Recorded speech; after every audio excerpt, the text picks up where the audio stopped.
అంటే ఇంద్రుడు అన్నాడు, ఈ పిల్లవాడిని పడగొట్టింది నేనే.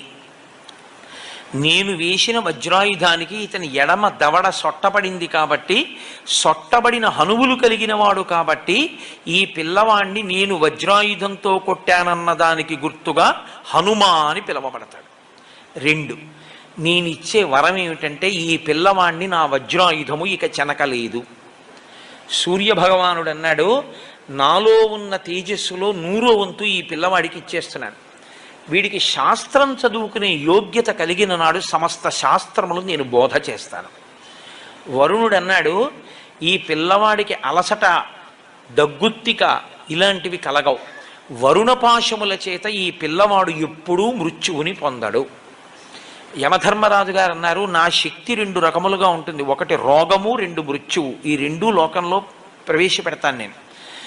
నా అనుగ్రహం చేత ఈ పిల్లవాడికి